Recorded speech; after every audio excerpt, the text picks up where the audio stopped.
मतदान घेण्याची प्रक्रिया त्याच्या गावामध्ये राबवण्याची तयारी केली। त्या मार्केटवाडीचे सरपंच आज या मंचावरती उपस्थित आहेत। सरपंच रणजित मार्कड आता आपल्याला बोलतील।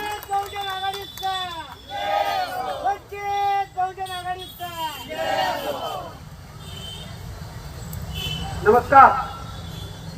माझ्या छोट्याशा गावाने महाराष्ट्रामध्ये विधानसभा निवडणूक झाल्यानंतर माझ्या छोट्याशा गावामध्ये हे बॅलेट पेपरवर मतदान घेण्यासाठी जो आम्ही उठाव केला याचं कारण ईव्हीएम मध्ये इतका मोठा फ्रॉड आहे ते आम्हाला छोटीशी कल्पना सुचली आणि मी तालुक्यातील ज्या उत्तम जानकर साहेब आमदारांना मतदान केलं होतं ते मतदान आम्ही होम टू होम घर टू घर प्रचार केला होता।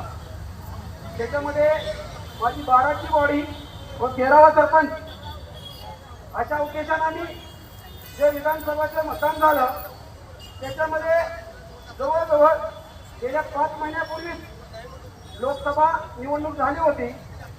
त्याच्यामध्ये खासदार साहेबांना जवळजवळ 80% पर्यंत मतदान पोलिंग केलं आमच्या गावाने।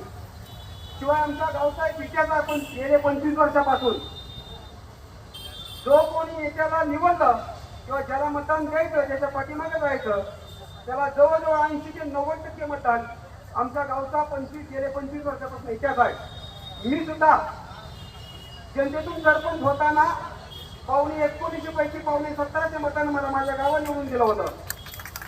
त्याच्यात अनुषंगाने आम्ही विधानसभेची तयारी केली होती मान्य उत्तम जानकर साहेबांना मतदान देण्यासाठी, पण याच्या उलट सगळं झालं। आम्हाला अगदी सुचना म्हणून आम्ही एक तहसीलदार साहेबांना निवेदन देणं ठरवलं आणि ना कोणाचा मीडिया म्हणजे लोकशाहीचा तिसरा आधारस्तंभ आहे यांच्या मदतीनं आम्ही तहसीलदार साहेबांना निवेदन द्यायचं ठरवलं आणि पुन्हा आमच्या गावांतर्गत मतदान घ्यायचं अशी एक छोटीशी सुपीक कल्पना तयार केली आणि त्या छोटीशा हिंदीवर